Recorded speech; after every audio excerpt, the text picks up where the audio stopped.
It is a winter evening in Orange, New Jersey, sometime around 1922. A young woman walks home from the factory in the dark, and she is glowing. Not a trick of the light. Her hair glows. The collar of her good dress glows. There is a fine dust on her skin that throws back a pale green light, soft as a candle behind frosted glass. She has spent the day painting numbers onto watch faces, and the paint has settled on her like snow. Her neighbors have a name for the girls who do this work. They call them the Ghost Girls. The women wear it lightly. Some of them paint their fingernails with the stuff. Some paint their teeth before a dance, so their smiles will shine when the lamps go down. She is 20-something years old. She has a good job. She is, by the standards of her street, lucky. What she does not know is that the glow is already inside her. It has passed her lips on the tip of a paintbrush 1,000 times a day, and it has gone where the body sends anything it mistakes for calcium, into her bones. It is in her jaw right now, in her spine, in the long bones of her legs, and it will not leave. Not in her lifetime, not in 1,000 years. This is the story of the women who were told that the poison was a gift, and of what it took, what it actually took, before anyone would believe them. Radium was discovered by Marie and Pierre Curie at the very end of the 19th century. By the time these women were born, it was the most glamorous substance on Earth. It glowed in the dark with no flame and no battery.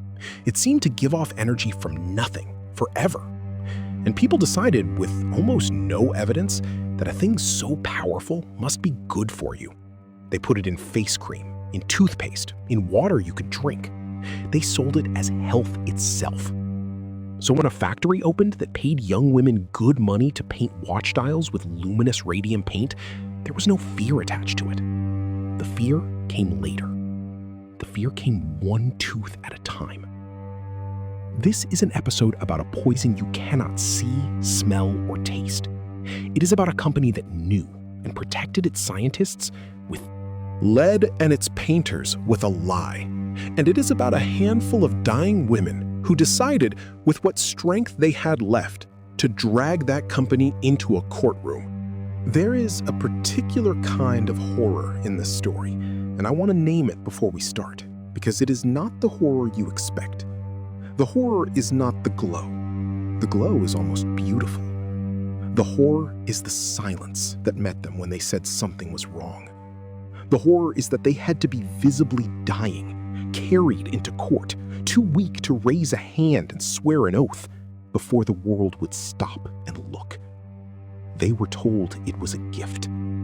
They became the warning. The work. Start with the paint, because everything begins with the paint. In 1902, an engineer found that if you mixed a speck of radium with zinc sulfide, the zinc would glow. The radium fired off tiny particles, the zinc lit up in response, and you got a steady, eerie green light that needed no power and never seemed to dim. A company in New Jersey turned this into a product. They called it Undark. For a few years, it was a novelty.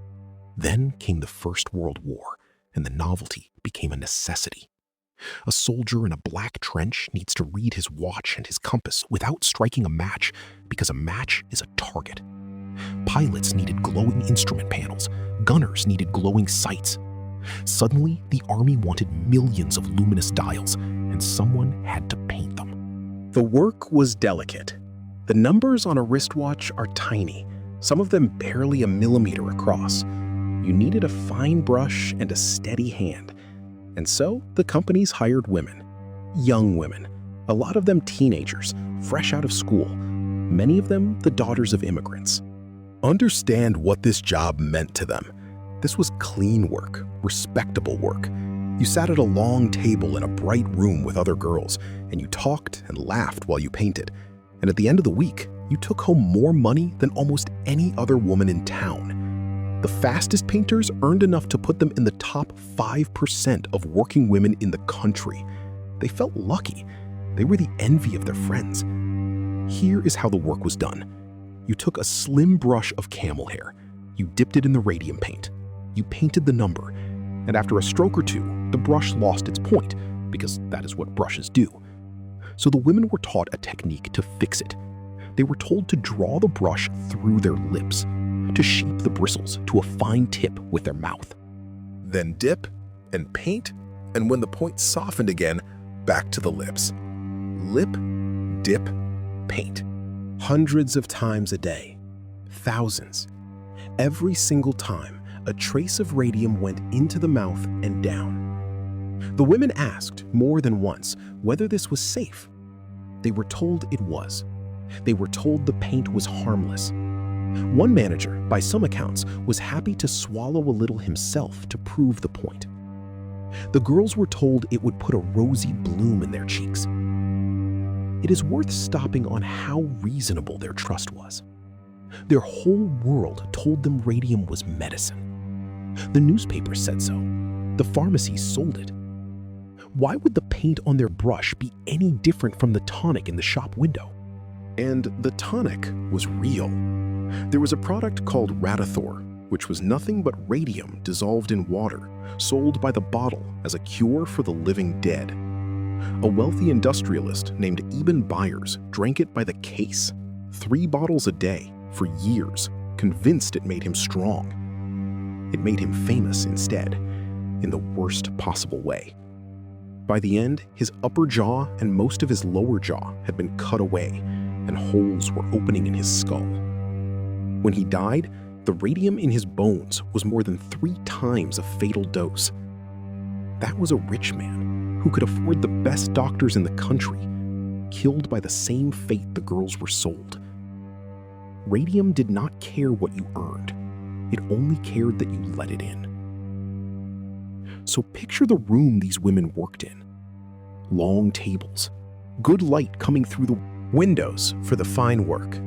Rows of young women bent over watch faces, talking, teasing, the way people do when the work is steady and the company is good. A fine dust hanging in the air, settling on everything, soft and pale. On their break, some of them painted designs on their fingernails, painted their teeth so they would grin in the dark, wore their best dresses to the table so the dust would catch on the fabric and they would shimmer at the dance hall that night. It was, for a few years, the best job they had ever had. That is the part that should make you cold. They were happiest in the years the poison was going in. There was one man who knew exactly how different the paint was from the tonic. His name was Sabin von Saucicki. He had invented the paint. He had co-founded the company. And he and the chemists who worked alongside him did not put radium anywhere near their mouths. In the laboratory, they handled it with lead screens, with tongs, with masks. They knew. The protection existed. It simply did not travel the few yards from the lab to the studio where the women sat painting. I want to be careful and fair here, because this is the hinge of the whole story. Some of what the companies did was ordinary ignorance. The science was young. But the gap between the lead screen in the laboratory and the brush in the girl's mouth, that gap is not ignorance. That is 2 different standards of care under one roof for 2 different kinds of people. Von Saucicki, the inventor, is worth remembering for one more reason. In time, the radium took him too. It destroyed his body's ability to make blood. He died in 1928, poisoned by his own creation. One more name on a list that was getting longer than anyone wanted to admit. But the first to die were not the chemists. They were the girls at the long table. And it started, almost always, with a tooth. The dying and the cover-up. Her name was Amelia Maggia. Everyone called her Molly. She was one of several sisters who worked at the plant in Orange. It began as a toothache. The tooth was pulled, but the socket would not heal.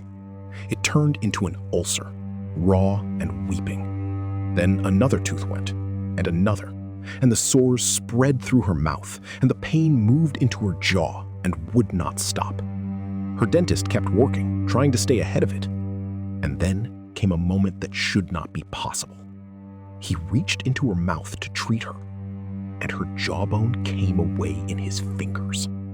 Not a tooth, the bone itself. It had rotted from within until it had the structure of wet chalk. Molly Maggia died in September of 1922. She was 24 years old. The cause of death on the record was syphilis.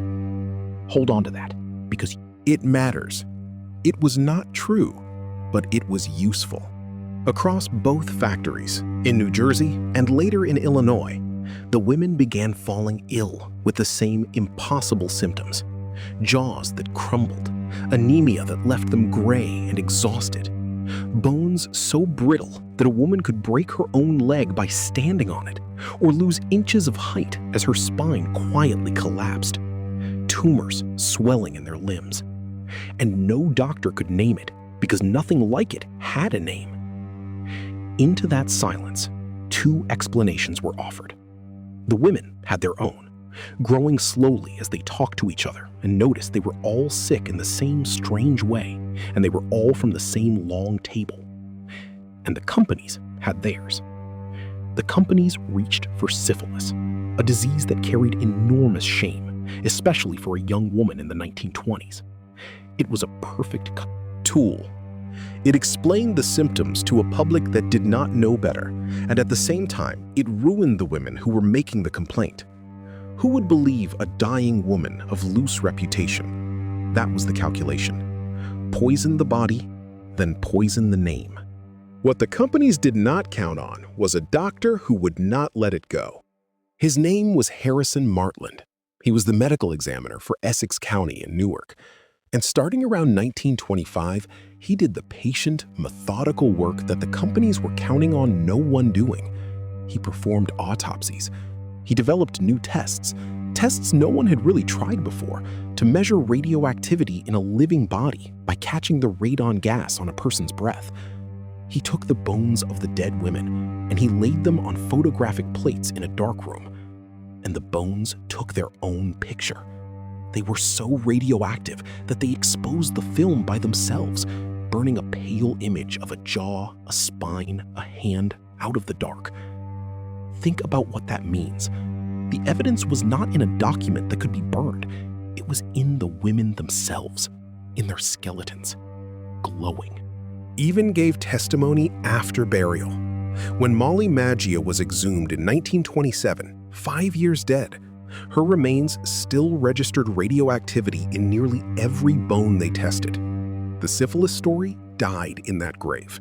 Molly had been telling the truth the whole time. She had simply not been alive to be believed. Let me tell you why the bones, and not some other part of her. It is a small piece of chemistry, and it is the cruelest thing in the story. Radium sits one row below calcium on the periodic table, and to the body, the two look almost the same. So when the radium went down, the body did what it does with calcium. It filed it away in the skeleton, in the jaw, in the spine, in the long bones. It built the poison into the very frame that was supposed to hold the woman up. And there it stayed, firing off particles at point-blank range into the living bone around it, day and night, for the rest of her life. There was no flushing it out, no treatment, no cure. The thing that was killing her was now part of her. She was not poisoned the way you are poisoned by something you can sweat out or vomit. Up, she was rebuilt around it. Her own bones became the weapon, and they would keep firing long after she was in the ground. And the company knew. That is the part I need you to sit with. They did not merely fail to find the danger. They found it, and they hid it. In 1924, under pressure, the United States Radium Corporation paid for an outside investigation by a Harvard physician. The investigation found exactly what you would expect. The illnesses were caused by the radium. The work was killing the women. And the company's president rejected the findings, buried the report, and submitted a different account to the authorities, one that cleared the company. The truth existed, on paper, in their own files. they chose the lie. And in Illinois, at the Radium Dial Company in Ottawa, they did something worse. They had the example of New Jersey in front of them. The scandal was in the papers. They knew where lip dip paint led, and they kept doing it. They kept telling their women the paint was safe. They kept handing them the brush. There was a young woman in Ottawa named Margaret Looney, Peg to her family. A soft-spoken redhead, straight out of high school and into the studio. Her health fell apart fast, and she died in 1929, 24 years old. Her family was told it was something else, a stubborn illness, diphtheria by some accounts. What they were not told was that the company's own doctors had examined Peg, found the radium in her, and said nothing. They knew what was happening inside her, and they let her family bury her without the truth. Years later, when her body was finally examined properly, the radium in her bones was more than 1,000 times what is considered safe. The company had the answer the whole time. They kept it the way you keep a secret you were ashamed of. When the lawsuits finally came, the companies found one more weapon, and it is the coldest thing in this whole story. They delayed.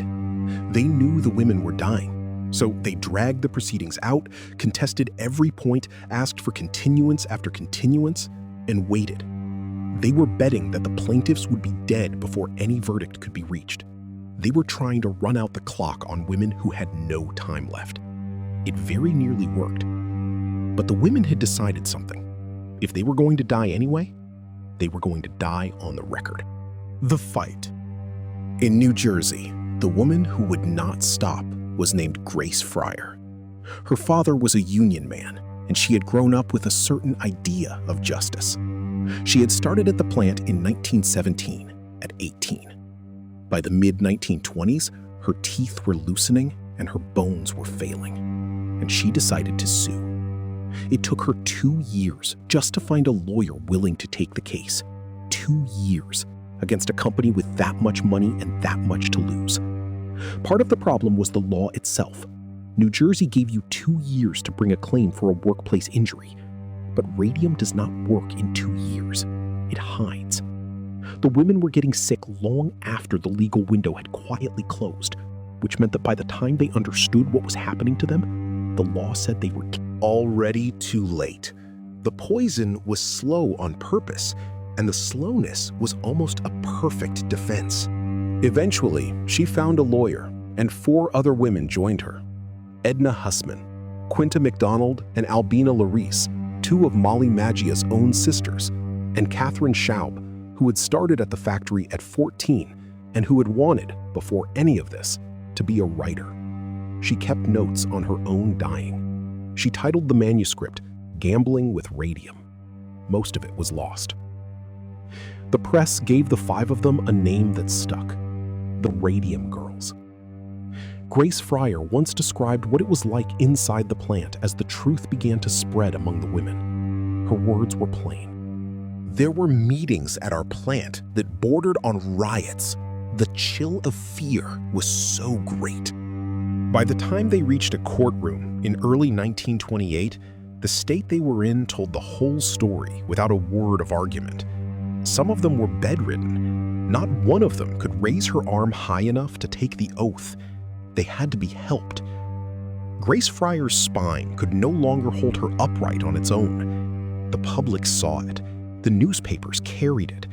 And the delay tactics, the obvious strategy of waiting for the women to die, began to look like exactly what it was. A famous editor of the day, Walter Lippmann, wrote about the company's requests for more time. He did not mince it. This is a damnable travesty of justice. The women are dying. That was the truth of it, in 7 words. The women are dying. And the company's plan was to use that as an advantage. The pressure worked. In the autumn of 1928, before the case could go to a jury, the company settled. Each woman received $10,000, a yearly payment for life, and the cost of their medical care. No admission of guilt. Money is not justice, and it certainly is not a cure. But they had forced a powerful company to answer for what it did, and they had done it from their sick beds. The second fight happened in Illinois, and its face was a woman named Catherine Donahue. By 1937, she was disappearing. She had lost half her body weight. Pieces of her jaw were coming away. There was a tumor on her hip. She could not travel, so when the hearing came to her. She gave her testimony from a chair in her own home, weighing less than 70 pounds, and she showed the commission how she had been taught to point the brush with her lips. Her lawyer was a man named Leonard Grossman. He took the case for nothing because the women had nothing, and he stood with them through appeal after appeal while the company tried to outlast them. There was a photograph from those hearings of Catherine Donahue in her chair, a small, terrible figure, surrounded by people leaning in to hear a voice that was nearly gone. That image did work that no argument could. The Illinois women had a name for themselves too. They called themselves the Society of the Living Dead. They chose that name. They understood precisely what had been done to them, and they used it, out loud, in the newspapers, as a weapon. The commission ruled in their favor. The company appealed and appealed again and dragged it as far as it could. Catherine Donahue died in July of 1938, before she saw a cent of it. The final ruling, when it came, upheld the women. It came too late for her, and exactly on time for everyone who would come after. I have moved quickly through the dying, and I want to slow down, because the women did not get to move quickly through it. This was not a clean death. It went on for years. A tooth, then a jaw, then the slow understanding that your own skeleton has turned against you. Women lost so much bone that their spines folded and they grew shorter. A leg could snap under the simple weight of standing. The anemia left them gray and breathless, climbing stairs as if climbing a mountain. And the whole time, they knew. They were not confused about what was happening. They watched friends from the same long table go first, and they understood they were looking at their own future. And there was nothing to be done about it, because the thing killing them was already sealed inside their bones where no doctor could reach it. They lived for years inside a body that was quietly dismantling itself, and they kept fighting anyway. That is the part one cannot get past. Not that they suffered and knew exactly why and still walked into court. Because this is what those women bought, with their teeth and their spines and their lives. They helped establish in American law that a company can be held responsible for a disease it gives you slowly. Not just a sudden injury, a slow one, the poison that takes years. That principle runs straight through the rest of the century, through workers' compensation, through the whole idea that your employer owes you a safe place to stand. There is a line from that long table in orange to the safety rules that protect people at work today. The women drew it themselves while they were dying. Please allow me a moment of self-promotion. If you have stayed with me this far, then you already understand the thing that keeps me up at night about this story. It is not the radium. It is the records. It is a true thing, written down and then buried on purpose. A report in a drawer. A cause of death that everyone knew was a lie. A name quietly erased so that a system could keep its balance and call itself clean. I wrote a novel about exactly that. It is called The Defixio. A defixio is a real object from the ancient world. A curse tablet. A thin sheet of lead scratched with a name and a wish for harm. Pierced through with an iron nail and buried where no one would find it. You bound a person by writing them down and putting them in the ground. My novel is set on the cold northern frontier of Roman Britain, at a fort along the wall. The man at its center is a physician named Xylos, trained in the Greek city of Pergamon, a careful man who reads bodies the way Harrison Martland read them. Beneath the floor of one of the barracks blocks, he finds the bones of a child, packed in lime, meant to be forgotten. And next to the bones, a lead scroll pierced with a nail, a defixio. What he uncovers is not a monster. It is a ledger, a quiet conspiracy of altered records and missing names, an institution protecting itself by deciding which deaths get written down and which ones disappear. One doctor with his notes and his conscience against a system that survives by forgetting. If that tension sounds familiar tonight, that is not an accident. It is why I had to make this episode. If you love the learned, slow-burning mysteries of Umberto Eco, the layered historical investigations of Ian Pears, the Roman world of Lindsay Davis and Robert Harris, or the physician's eye of Noah Gordon's The Physician, I think the defixio will feel like home to you. The name of the rose with a forensic mind and a body under the floor. The defixio is available now. A link is in the show notes. Thank you for letting me set this beside a story it belongs next to. I want to go back to the young woman from the beginning, the one walking home in the dark, glowing. We can place her at a dance now, in her good dress, her skin throwing back that soft green light, her painted smile shining when the lamps go down. She thinks the glow is the best thing that ever happened to her. It is clean, modern, lucky work. She has no way of knowing that the light on her skin is the same light that is already in her jaw. Here is the detail I cannot put down. Those women are still radioactive. Radium has a half-life of 1,600 years, which means it barely fades inside a single human lifetime, or a dozen of them. When researchers exhumed one of the Illinois women, decades after her death, they were told her remains had to be returned in lead because she was still dangerous to the living. The women who were told the glow was harmless will go on glowing, faintly, in their graves, for longer than the language we are speaking will exist. And their bones did one last thing. The careful, terrible study of those skeletons, of how much radium it took and what it did, became the data that taught the world how much radiation a human body can hold before it kills you. The safety limits of the nuclear age were written in part out of these women. The ones who were told radium was safe became the measurement of how it is not. And here is why I cannot leave it as a story about one strange poison from 100 years ago. The thing the radium companies did has a shape, and once you have seen the shape, you see it everywhere. Deny the danger, pay for the science, then bury the science when it says the wrong thing.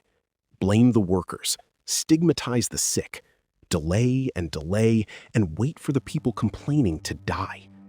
That same shape turns up a few years later with asbestos, whose makers knew it scarred the lungs and kept that knowledge in internal memos for decades. It turns up with leaded gasoline, sold for a century after the hazard was plain. The Radium girls were early. They were not the last. They were the first clear photograph of a pattern that the 20th century would print again and again. So here is the question I am left with, and I do not have a clean answer for it. We did not learn the danger and then protect the women. We sacrificed the women and called the knowledge their legacy. I am not sure those are the same thing. I am not sure we have stopped doing it. They were told it was a gift. They became the warning. I'm A.M. Blackmere. Thank you for listening.